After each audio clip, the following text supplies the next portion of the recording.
السلام عليكم ورحمة الله وبركاته. اللهم صل وسلم على سيدنا محمد وعلى آله وأصحابه أجمعين إلى يوم الدين يا رب العالمين.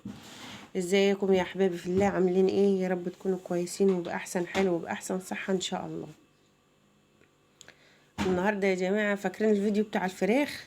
اللي شافه اللي شافه هيفتكر ان كان جبت انا شوية فراخ طلعوا ما كبروش، فبقالهم عندي دلوقتي حوالي شهرين، فقلت اذبح منهم وهوريكوا ايه شكل الفراخ بعد ما اتنضفت. الفيديو اللي فات كانت لسه ما كملتش شهر، الفيديو ده بقالها شهرين، يعني جابت اقصى ما عندها في الوزن يعني.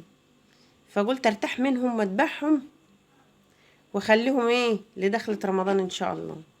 ربنا يعود علينا وعليكم باليمن والخير والبركات يا رب العالمين. فهوريكوا يا حبايبي وانا بنضفهم، وهوريكم بعد ما نطفوا وزنهم قد ايه، فخليكم معايا. يا جماعة صح، انا حابة اوريكم المية بس اللي هسقط فيها الفراخ، حاطة فيها بس قشر برتقال وليمون عشان الريحة بس والزفرة بتاعت الفراخ، بتضيع الريحة بس والزفارة بتاعت الفراخ، وبتديها نكهة كده، ريحة حلوة غير ريحة الفراخ، حتى وانت بتعمليها ما بتشمش ريحة الفراخ العادية.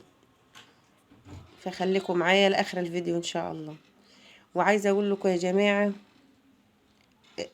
رمضان ده ان شاء الله هو برغم ان كل شيء غالي وكل السلع غاليه، بس ان شاء الله بمشيئه الرحمن اتفائلوا الخير تجدوه، وربنا مع عباده اجمعين ان شاء الله. وخليكم معايا.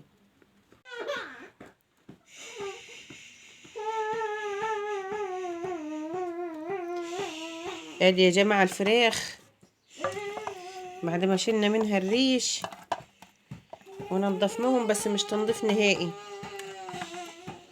نضفناهم بس من الريش واديناهم شطفتين كده. طبعا هفتحهم دلوقتي وانقعهم في دقيق ومي ودقيق وليمون، ومش خل عشان الخل بيثبت ريحة الزفارة. دقيق وليمون يا جماعة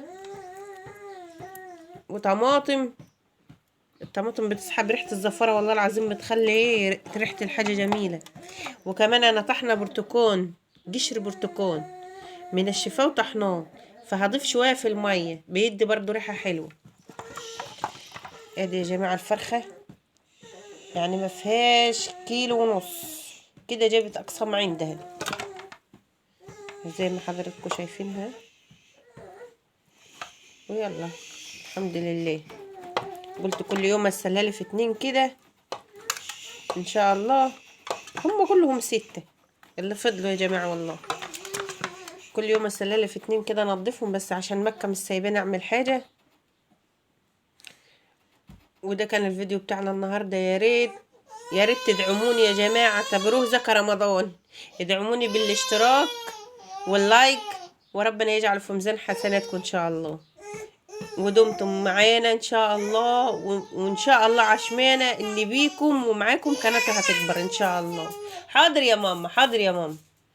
وكل سنة وحضراتكم طيبين ومع ألف مليون سلامة. وقبل ما نختم نصلي على الحبيب المختار عليه أفضل الصلاة والسلام.